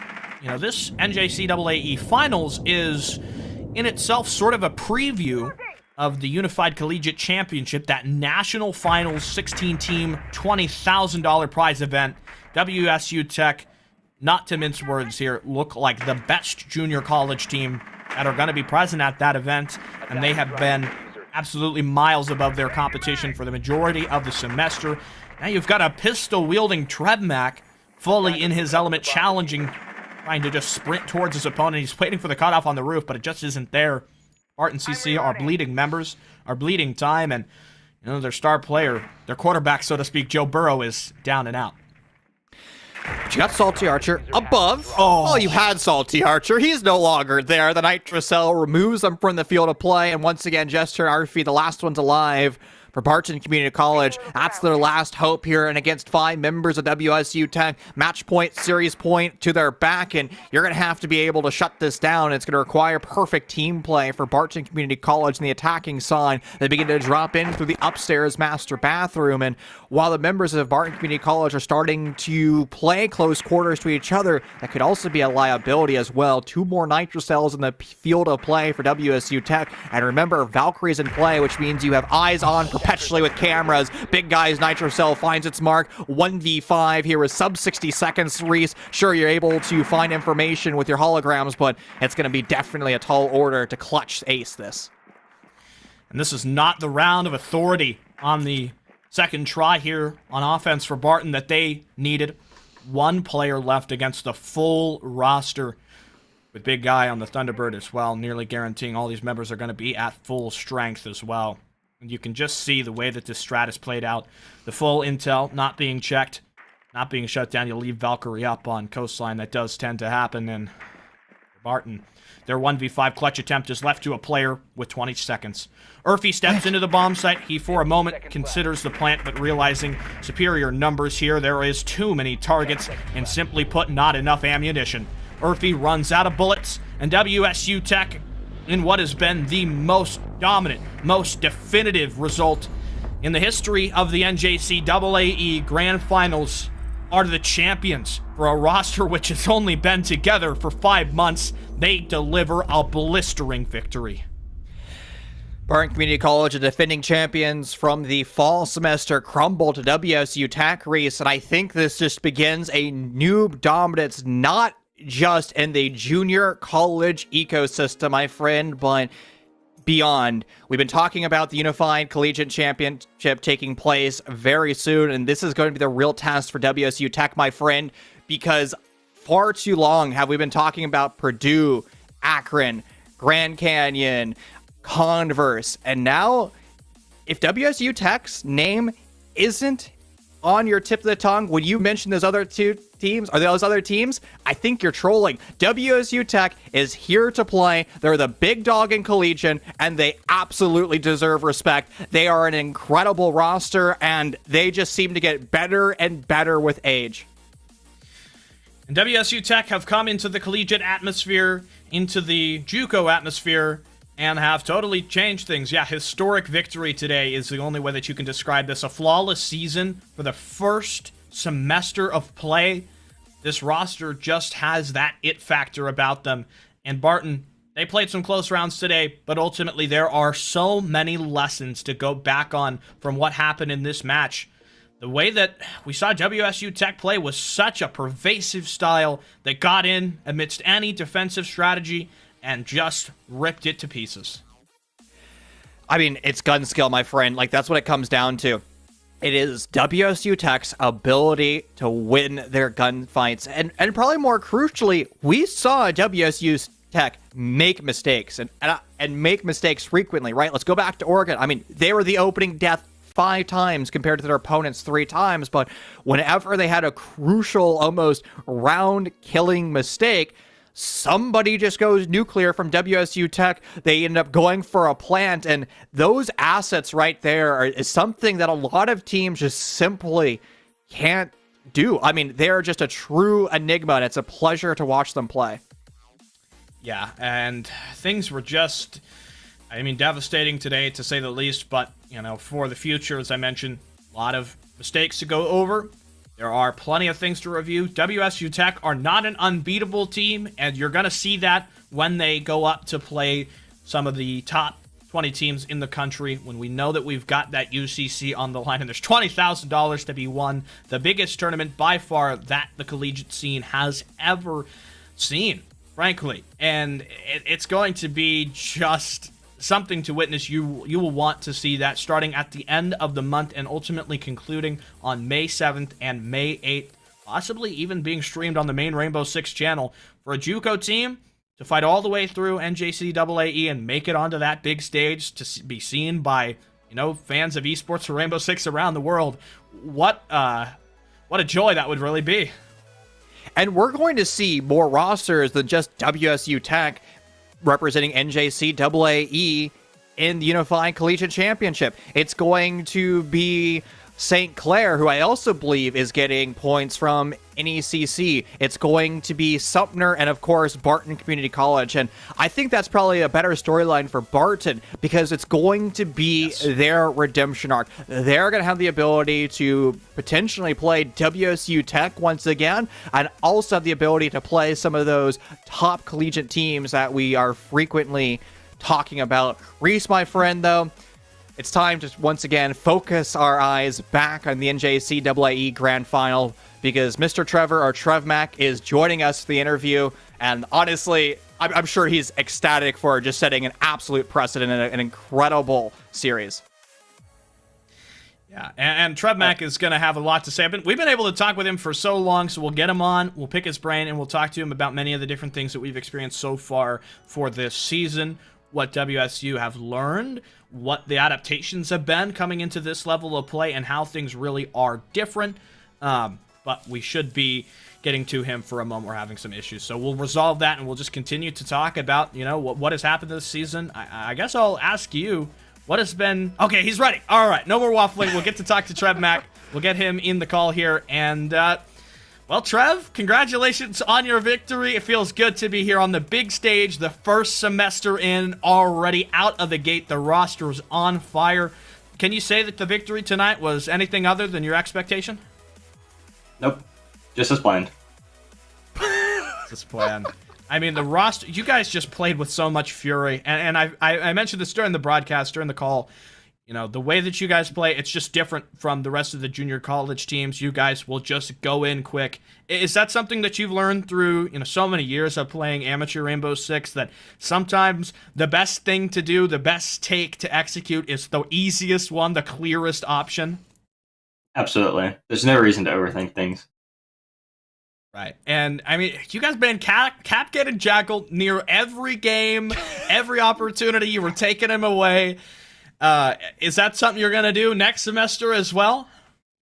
Most likely. The one game we didn't ban Capcan yesterday, two of us died to it, so. In the same round. Yeah, you don't want to be walking into those traps. All right. Well, Chief? All right, Trevor, I got to know. How does Big Guy do it? How does he just, walk into the bomb site and plant completely unchallenged? Just does he mute everybody in their team? How does nobody hear him, and how is he never challenged? He's just gifted. He has silent stuff. Just walks in. He's just a permanent nook. You heard it here first. He basically is just nook the entire time. My friend, though, I got to get serious one time, though. For how... I should say it this way. What is it going to look like for you guys going into the Unified Collegiate Championship? Because you're going to be playing against the best collegiate teams. We're going to be going against Akron, Converse, NC State, Purdue, and you might not get away with the YOLO Big Guy plant. So are we going to see a deviation away from your strategy, or are you still going to go straight for the YOLO executes? Probably the YOLO executes. Until we get punished for it and teams are good enough to punish us, we'll just, plant the bomb. I love to hear it, my friend. The floor is yours. Anybody you want to give love to today, anybody you want to shout out, now's the opportunity to make sure that they're heard. Huge shout out to the school. They've been nothing but the best to us. Shout out to Dylan, Mayo, the team, and all the fans. Awesome, my friend. Trevor, always a pleasure chatting with you. We've talked to you a lot over the season. You earned your grand finals. You earned your victory today. Now, please go back over to the WSU Tech server and celebrate your victory, my friend. Thank you. Have a good night. You too. Cheers. Reese, what a game, what a grand finals, what a series, and honestly, I admire everything that WSU Tech has done this past semester. They came out of the woodworks, they came as a roster that nobody really knew, and then they just steamroll the competition. A dominant performance, consistently close to 7-1 victories. I mean, before postseason, they lost 4 rounds over 7 play days, and whatever A21 Mayo and Scrimsies did to create this super team, it is certainly something that everybody in the collegiate ecosystem should be fearful of. And I think you should be probably expecting more of this same strategy. Some of the best players from the amateur scene, underagers being brought forward in the opportunity to study, to learn, to gain more knowledge, but also to improve their skills and display their prowess on the biggest collegiate stages that we have to offer. In today's battle between these two Kansas schools, it's ultimately the team in Wichita that does prevail, and that concludes our broadcast. But we won't be going away for too long. The next semester of NJCAAE is just around the corner, and we really want you to participate as well. We want you to bring your school into our competition, so make sure you register with that on the horizon. But, Chief, that finishes us out for today. It was a pleasure. It was a quick one, and a new precedent has been set. We hope to see you in the next season of NJCAAE as well in the Unified Collegiate Championship, where 4 JUCO schools will be representing this competition. With that being said, that's all from us tonight. Thank you for stopping by. I've been Sticky Up, my co-caster Chief, our producer Just Staying Alive, and our observer Griffin as well, from all of us, saying so long here from the NJCAAE.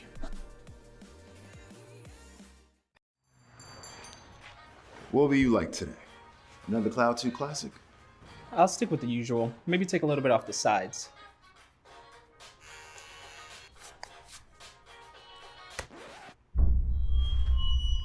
Oh, that's fresh. The HyperX Cloud 2 Wireless. Legendary comfort goes wireless.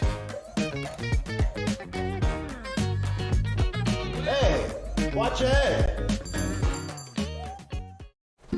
A rogue virus. No jobs. Sky-high tuition debt. Life is trying to put our generation on the sidelines. But we refuse to just sit back and watch it pass us by. Instead, watch us fly ahead. Watch us overcome anything. Watch us rise. Watch us change our world. Watch us become the next greatest generation. What sound experience would you like today? I'll have the fantasy pack. Good choice. And could you make it a Cloud 2 wireless? On his way, sir.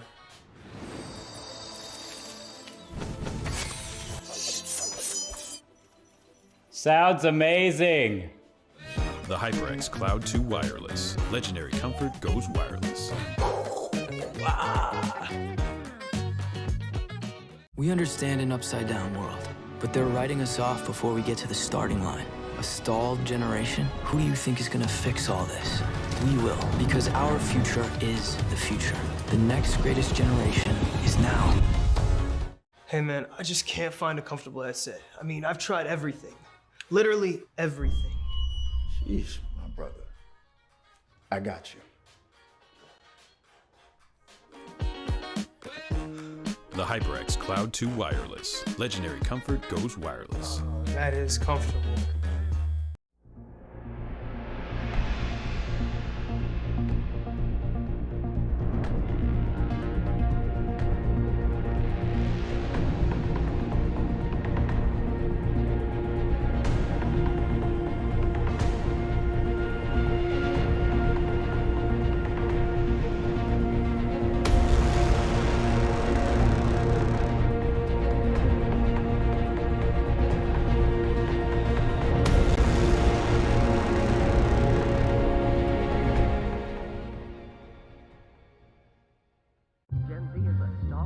The news says Gen Z is struggling. I've got news for them. I wait tables, but last week I built a field hospital. I put out a forest fire. I stopped 1,000 attackers. And a natural disaster. I've saved lives. And led a team on patrol. I serve. Well, I go to school full-time. While I work full-time. The greater the challenge, the stronger we become.